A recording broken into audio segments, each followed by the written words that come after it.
Hey guys, thank you for tuning into the Brick and Mortar podcast. Doing another episode here with Amanda Marino for the first time investment series. Hoping to talk a little bit about the idea of a real estate bubble in Canada, what's happening in the market right now, and the trade off between whether or not it makes sense to wait as a young person. So, we're going to discuss that sort of exhaustively and then go through a couple of other investment properties and kind of do the quick analysis. So if you're interested in following along on the analysis of the specific properties, please make sure you tune into the YouTube. All right, so what are we talking about today? Well, first things first, I want to talk about this real estate bubble and get your thoughts and insight into what's going on here, so that I can make some informed decisions. And then I have a couple properties that I found out here in BC that I want to analyze. Okay.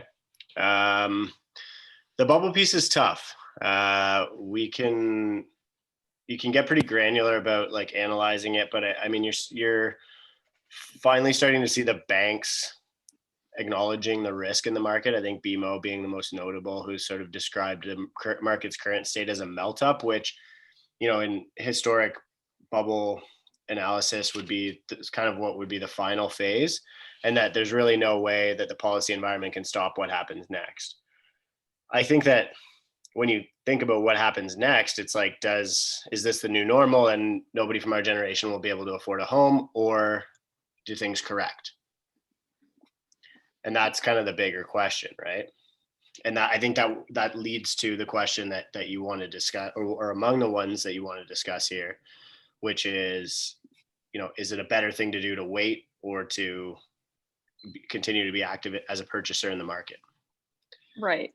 And I think before we get into that, can you dive in and explain a little bit further, like what does a bubble mean?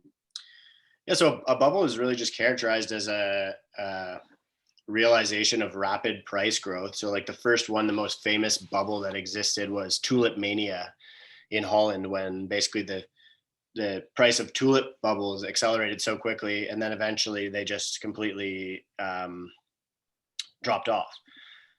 And one of the things that can happen, I think, 2017 would be the closest that our markets come to a bubble. People have been describing Canada's real estate market as a bubble, myself included, honestly, for the past, I don't know, 10 years, 15 years. And the thing that most economists would argue about bubbles is that they're really only recognizable in hindsight, right? So the question is current growth sustainable, or is there a blow off somewhere ahead of us, right? Right.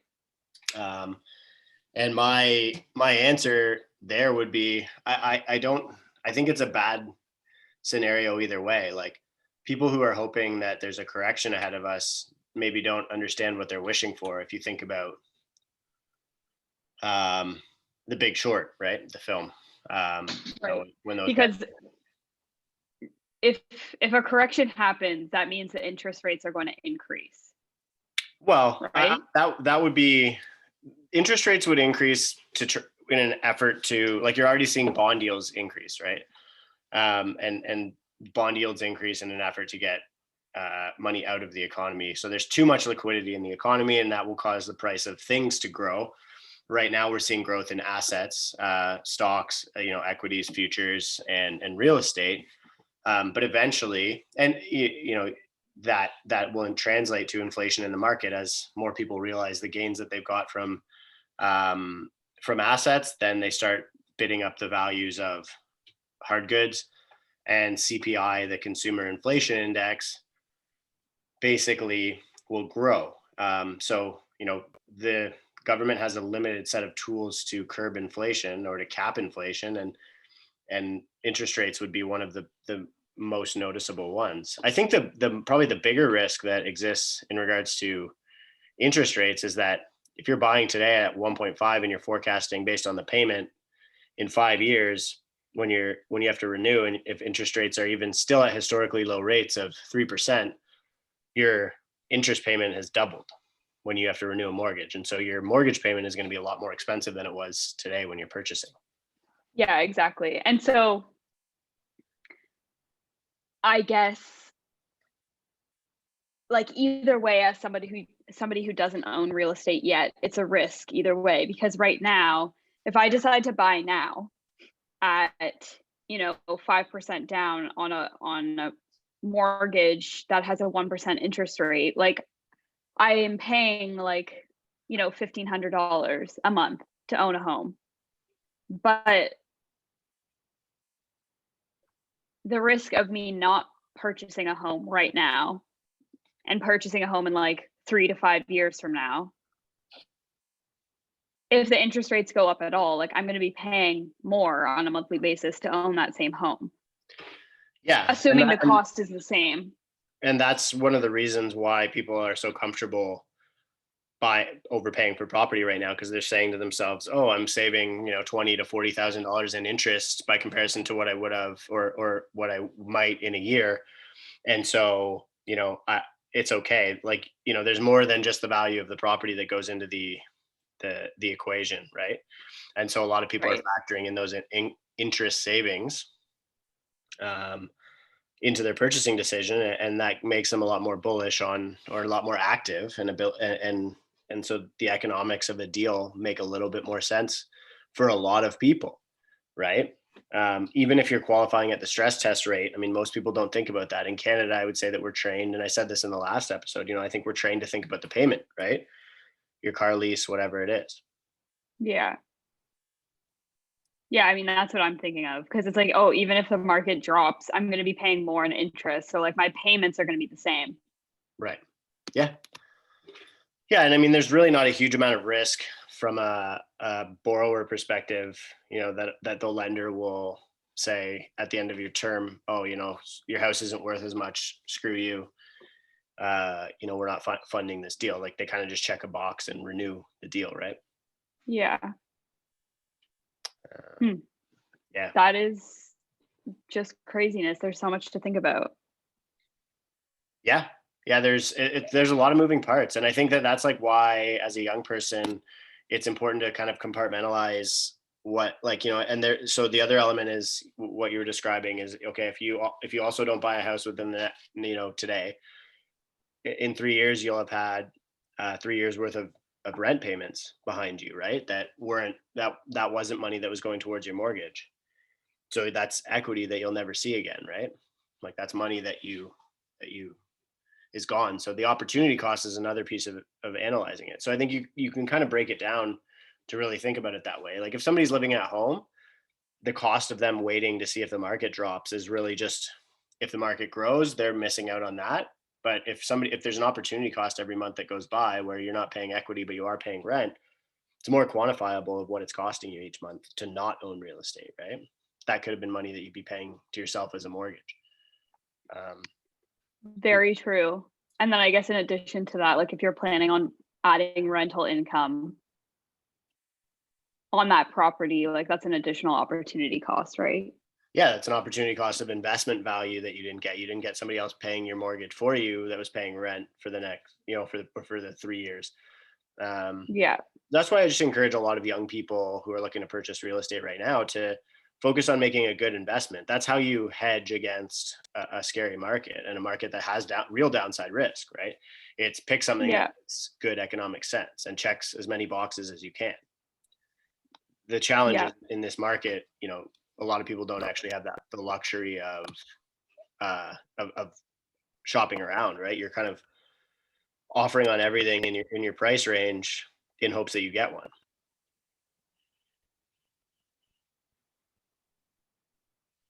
Yeah.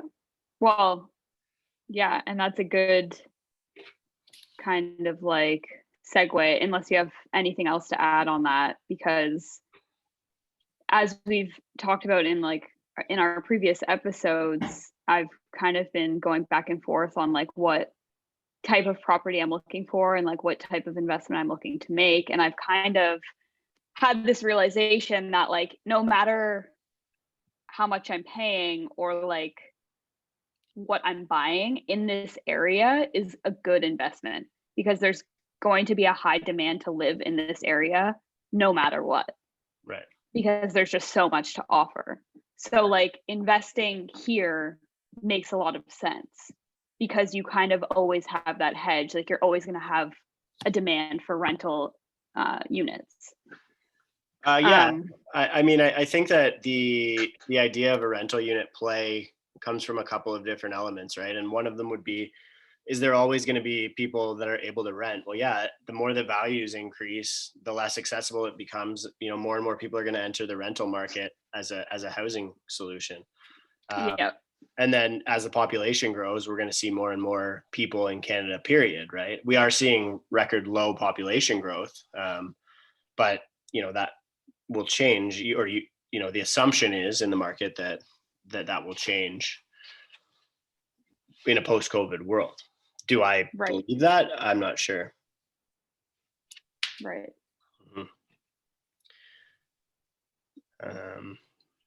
And then, yeah, I mean, I think if you can get something where you can occupy it as your principal, get the leverage that you want, if you want to get, a 5 or 10% down and rent part of it out, then you're paying the mortgage, you're getting a portion of the mortgage paid for you by a tenant. And the micro element that you're describing, which is like sorry, I accidentally just muted you there. The micro element that you're describing is geography, right? Like, and if you think that the area that you're interested in investing in is one that will continue to be attractive because it's close to Vancouver or it's within that urban area, and more people, maybe boomers, will be retiring and wanting to move to an area like that.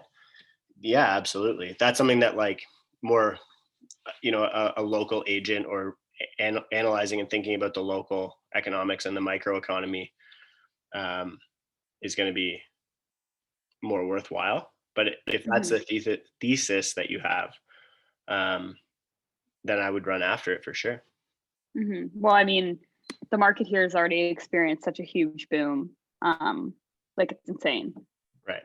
And so I don't know that will happen again or continue on the growth path that it's been on, because I don't know how much more it could possibly go up. But yeah, like the rental demand here is absolutely insane. I've never seen anything like it or heard about anything close to it. Right. And there's also like a limited amount of space here, right? Like there's only so much land that you can actually build on. So the demand, I think, is just going to continue to increase, but the supply will decrease. Right. Yeah, and I think that's the other thing that, like, when you look at a bubble, you think about what could correct it, right?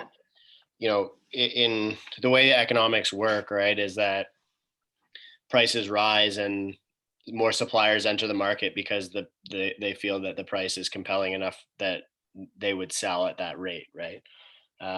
And so, and in Ontario, we're seeing it right now. Like there's definitely, we're seeing a bit of a flood of supply. A lot of people are opportunistically entering the market. Is that substantial enough to, to ultimately be the pin that pops the bubble? I don't know. I don't really think so, but I think that's what settles you into what's called in the economic side of things, an equilibrium, right? And so in the microeconomy, if enough sellers enter, prices settle, and the buyers and sellers agree at this new equilibrium price. Right. BC is a little bit different because it's geographically limited to settle in this micro urban pattern that you see in Europe, right? Switzerland would be a good example. Any mountainous area. In Ontario, we have sort of like what we call the invisible mountains, which is the green belt. So you can or can't build in those areas.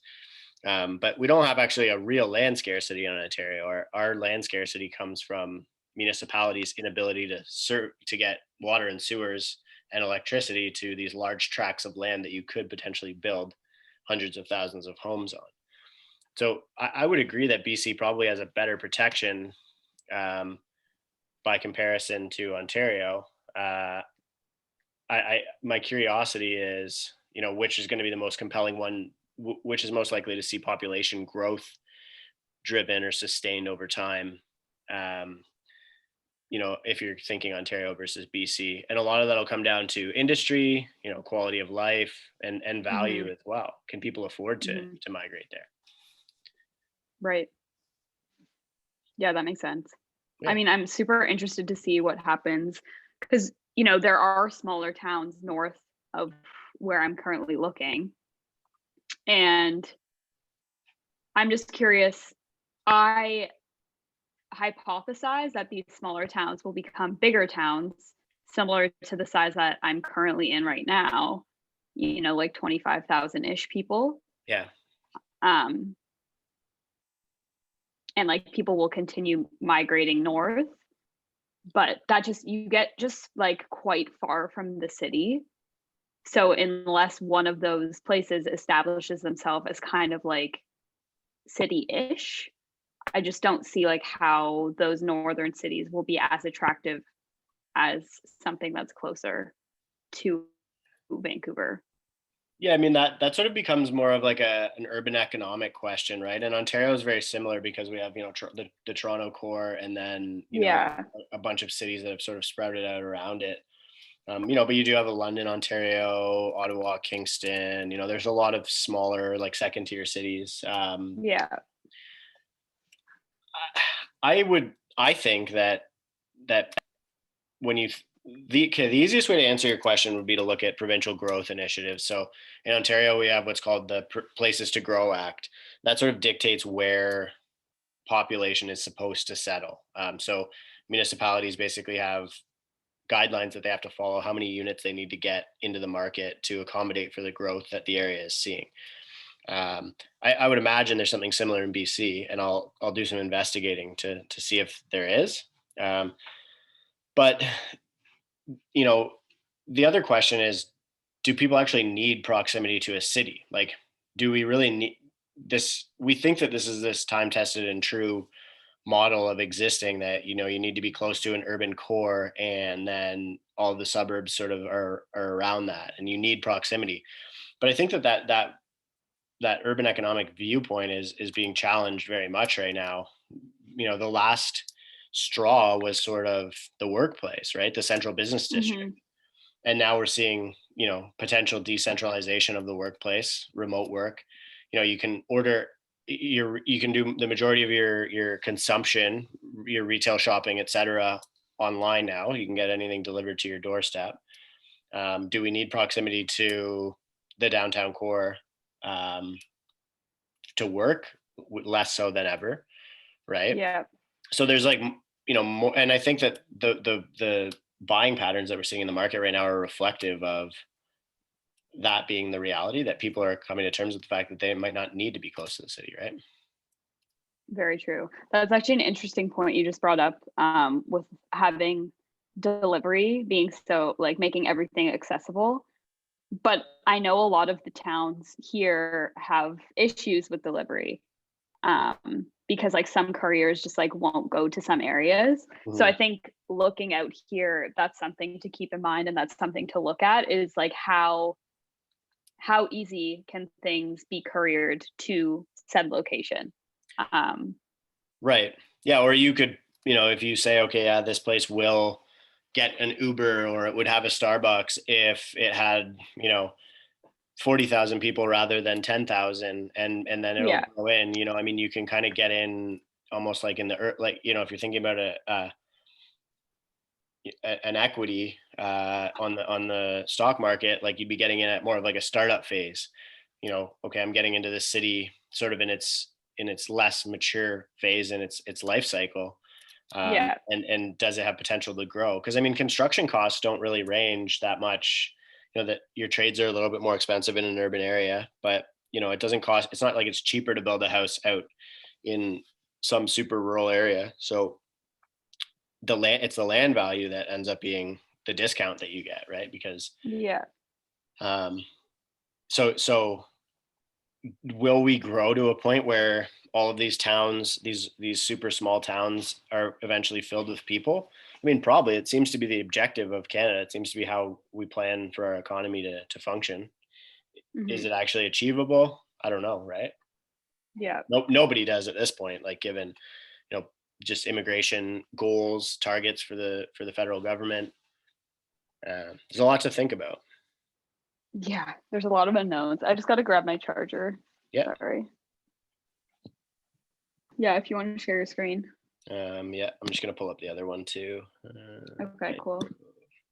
Yeah, so this, after a lot of contemplating, a lot of our conversations, like this is kind of where I'm currently at, Right. which is like my two thoughts and my two kind of strategies would be: one, invest where I currently am at, because I know the market, I know the area really well, and I can like, I understand the demand to live here is always going to be high, and the supply of houses to own and the option to own is going to be low because everything's so expensive.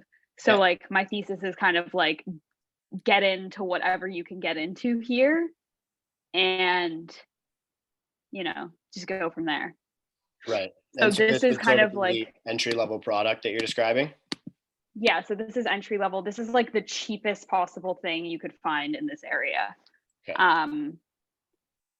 And so I don't know, I'm kind of like, I ideally didn't want to get into anything that I didn't own the property of.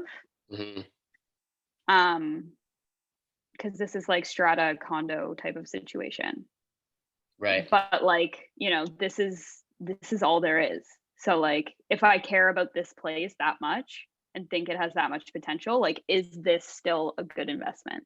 I would obviously have to live here. I couldn't afford to like not live here, but I could rent out a room because it's 3 bedrooms. Yeah, for sure. Yeah, I mean, you could, if you were, this is really just more of a principal residence play, right? Like you'd be Yeah. getting your savings, your money would be going towards the equity, and you're getting it, if you get it today, you're getting a good interest rate. House looks all right. It looks like there's some opportunity for cosmetic upgrades as well, which is nice and simple. You could go, like, it's move-in ready, so you could go room by room. Yeah. Redo the countertops, redo the kitchen, countertops in all the bathrooms, and vanities in all the bathrooms. Like, I think you could really modernize this house quite nicely, honestly, and probably pretty cheap too. Yeah. Yeah, I guess like it does seem like a lot of money for a condo town, but Yeah. that's kind of the nature of the market right now, really. Yeah. Exactly. Um, And like, is there any risk by it being a strata setup? Like, I can't see is the that, fees here, but it says, if you scroll down, I think in the highlights, I just see taxes there. if you scroll a little bit down, I think it said 300. Yeah, Oh yeah, there you go. 317. Yeah, I mean, that's just basically like that's money that you're paying that you'll lose, like you'll never see again. But it's also money that could go. A lot of people, young people, like to buy condo towns because we don't have time for maintenance right now, right? So I'm seeing more True. and more young people buying condo towns, condos, or just houses with small lots, so that they don't have to deal with the headache of maintaining a big suburban lot, right? Yeah. Um, so yeah, I mean, it is a sunk cost, but it also could be what allows you to get into the market too, right? Like if you can't if you can't afford to buy a detached in the market, and this is going to get you into the municipality, the area that you believe in. That's, you have to say to yourself, okay, it's going to cost me $300 a month over 5 years, so maybe 15 grand. Is that worth it to you? And if the answer is yes, then you I think so. yeah. And then another thing is like, if you put 5% down, Hmm. I don't know why it says 6.38 here. If you put 5% down, and it's you're buying your first home, so the cash needed, so you need 57K, like that includes land tax and your down payment and lawyer fees, whatever, title insurance. So you need 57K down, and then at the 25-year amortization, 1.73% mortgage rate, you're paying $2,700 a month to own the home. After And condo fees. no, before Okay. condo fees. So $3 So grand. like that, yeah, so $3,000 a month. And like with a 3-bedroom, 2-bathroom, you can easy, like townhouse with a garage, you can easy get $3,000 a month Right. here. Okay. So then like on an income basis, it's not a bad investment, or it's a cash positive investment. Yeah. Okay. I mean, that's good then. Yeah, that's good. I didn't realize Squam's rental market was that strong. Oh my goodness. It's freaking outrageous. Yeah. Yeah. Yeah, I mean, It's crazy. it like, again, it does feel expensive, but you know, it's that's Canada right now. Yeah, exactly. Okay. Exactly. And like we just said, like, I always was telling myself, oh no, it's gonna, like, the bubble's gonna pop, like the prices are gonna drop. Like the prices are gonna drop, yes, but also you risk interest rates going up. So it's like it's all relative, I think. Yeah, or they don't drop and like you know we're wrong, or they go up another 10% and then they correct down 10% and like whatever, right? Like then you're fine. Like there's Yeah. nobody has a crystal ball, and like so you have to almost like operate independent of that risk, right? Because you know the amount of people who have been bearish on real estate for, you know, I know guys 5 years ago saying, oh, I'll never buy a house in Toronto until they're below this much, or until they correct 20%, and it's like, okay, well they've gone up 50% since then. 5 years ago Yeah. you said that. It's like, you know, is that like the opportunity cost of you not being able to purchase is real, right? Yeah. Now you probably can't afford one. So, you know, it's tough. And then I think the question is like, you just have to think about ways to mitigate that risk, right? So maybe again, you're owning right off the bat, so you're already not, if the market it does continue to inflate away from us, you're not paying rent, so you're not losing buying power. You're eliminating that sunk cost. You're paying some equity, and maybe you rent out a room, like you get a roommate, and so now you're getting some more equity. Somebody else is paying you. You're getting some investment value out of the home, and yeah, you're buying at a cheaper interest rate. So the sunk cost of all the interest that you paid between today and when you refinance or exit the property is better, right? Um, Right. and then yeah, if you can add some value in, like, you know, you guys do some cosmetic renovations, do some upgrades, yeah, you're creating a little bit more value and decreasing the risk a little bit more, right? Yeah. So I think that there's merit to that. It's just thinking about the de-risking is the challenge that most people, you know, most people don't have the luxury to even think that way right now. Yeah. That's fair. Yeah, I mean, I think this is a pretty solid investment. Has it been up for a bit, or is this thing going to sell over asking price? I don't know. It's been up for a I, few days. I It's been noticed up there's for a like a couple week, I'd more at say. the bottom. Like there's a 2 bedroom in the same subdivision or in the same area here that's Significantly higher. yeah, 720, and then there's another three Yeah. bedroom that's, but maybe they're different types of units or whatever. Like these look like walk ups, so maybe they have a basement. Does this one have a basement? I don't think so, no. I mean, they probably priced it so that they would get some sort of bidding going on it. I imagine it will sell over asking. I think it's the same listing agent though who has all of them. The maintenance fees are lower on this, which would almost imply that it's actually a smaller unit, or I mean, maybe it's just the seller's Yeah, price. it only has 2 beds, this one, Yeah. but it's 720. It's also, yeah, I don't know. Weird. I should give the listing agent a call and see. Yeah, I'd chat with them, see what Yeah. they say. Let's see this other one here. And then the other thing to note on this one is because of my income where I'm currently at, like I would need a cosign for this property. Right. I wouldn't be able to actually lock it in by myself. Yeah, and you have to think about, you know, when the lender looks at how much you can afford, they look at the payment that you can afford, and they're going to add those condo fees into that payment too, right? So they'll add condo Yeah. fees and taxes into that payment that you can afford. So, but yeah, I would maybe just even send this specific property to your mortgage broker and say, look, can I afford this? If not, what conditions under which can I afford it? Yeah. Okay. I will do that. Okay, let's take a look at this other one here. Yeah.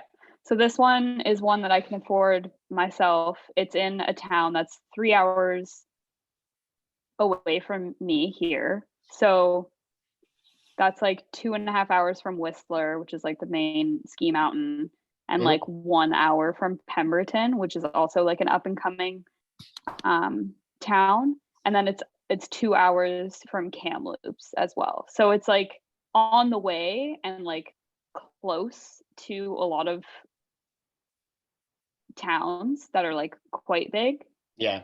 This town itself is like very small, but we're hearing a lot of people from Whistler are moving to Pemberton. A lot of people from Pemberton are moving to Lillooet, which is this area.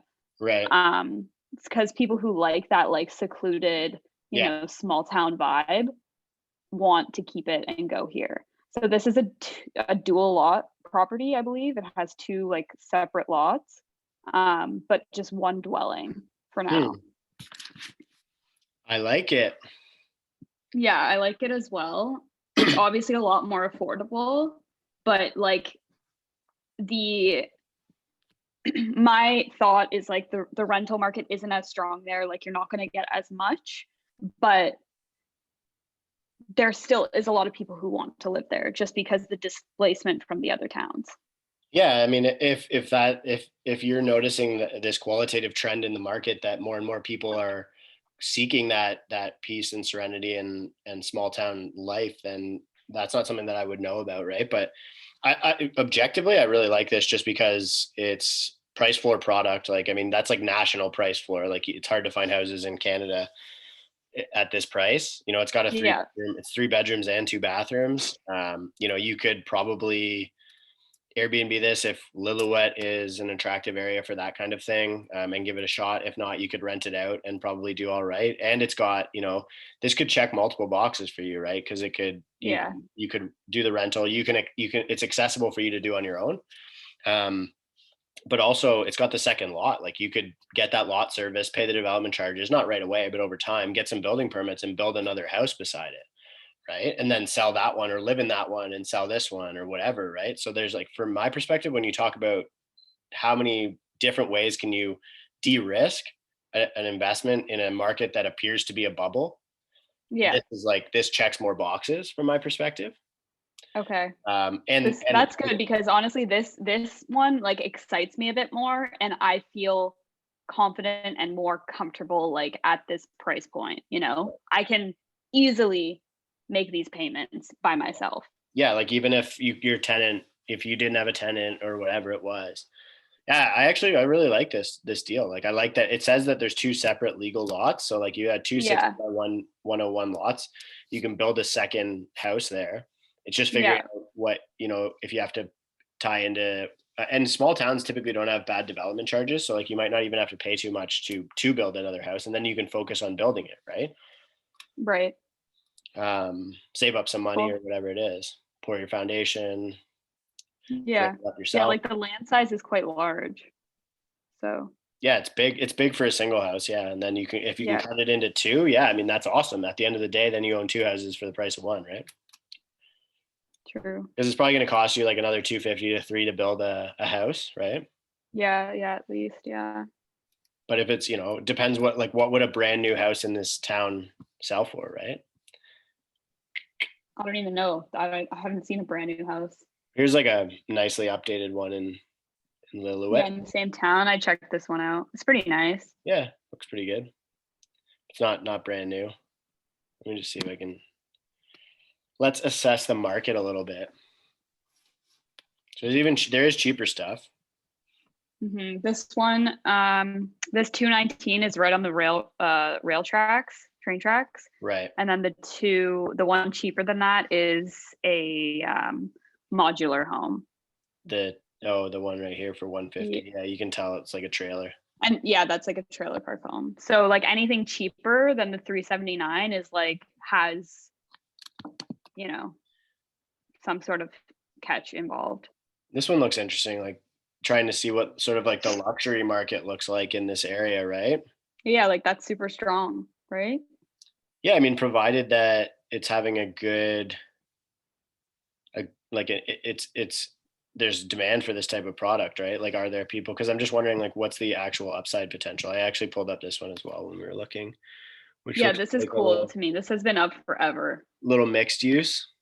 Yeah, it's like commercial residential, and it's like very lofty style. It's very cool. I like this property a lot. Like this unit, I like it.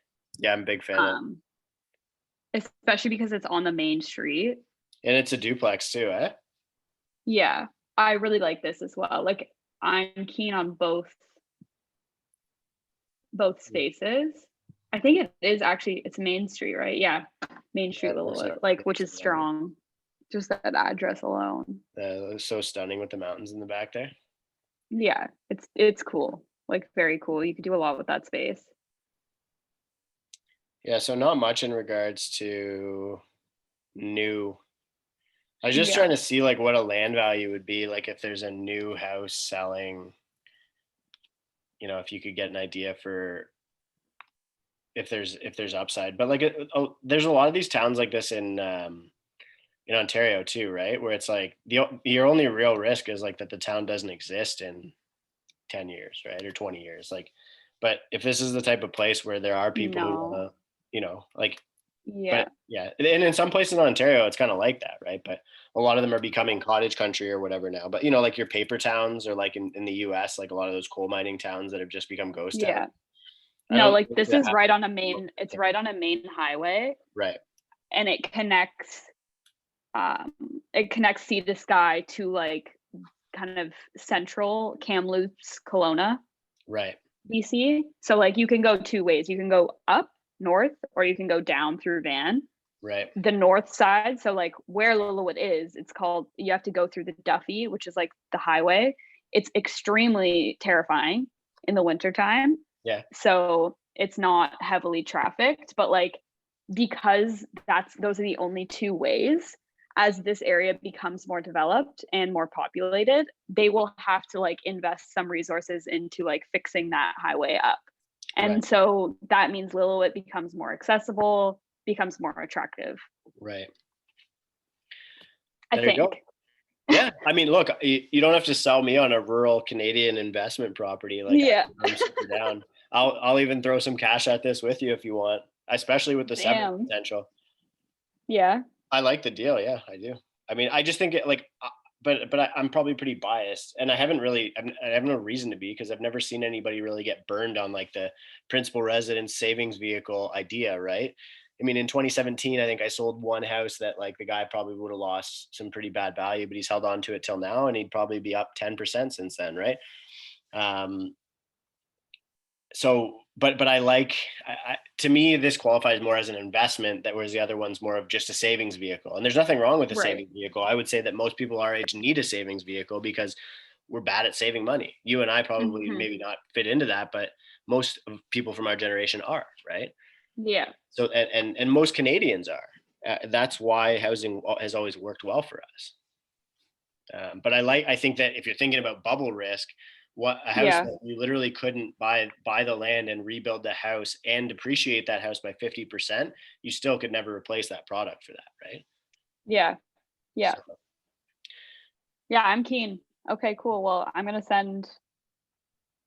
probably going to send those 3 properties to my mortgage broker, the one here and then the 2 in Lillooet. yeah. And then just see her initial feedback and response.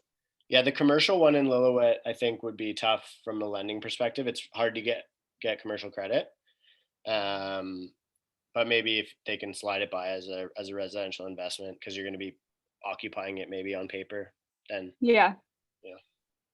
something like that. Cool. Okay. Yeah. Anything else you want to chat about? Like, did I cover most of the bubble stuff well enough? Or Yeah, you covered it really well.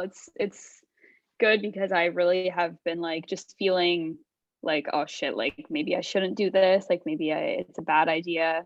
yeah, I don't yeah. know. I mean, I know guys who were buying in 2017, like one of the few self-made multimillionaires that I know that's our age bought 4 or 5 properties in 2017, right? There's always a risk. It's like you got to the smart people figure out a way to manage the risk, right? Yeah. Yeah, And exactly. that's really all that there is to it. Yeah. And ultimately like my goal is to create a life where I can live comfortably off passive income Mhm. and just like invest my time into projects I love and don't have to worry about getting paid for them. So yeah, Um from my perspective, Lillooet gets you closer to that than a house where yeah. like if I think the easiest way maybe to think about it is if you're buying a house for yourself to live in and you're going to be paying the mortgage and you're counting on it going up in value, that's like more risk especially if we're thinking about it in the context of a bubble, because you're creating a liability, right? You're creating a debt that you have to pay. Yes. Whereas Yeah. the other one, if you're using debt, if you're using a mortgage to create investment opportunity, because it'll either pay for its own mortgage, or you can add value by renovating it or Airbnb-ing it, or you can build an extra lot, build an extra house on Yeah. a lot. Like, to me, it checks a lot of boxes, and it qualifies more as an investment than a liability. Yeah. Sick. Okay. Let's buy a house. Oh Done. shit.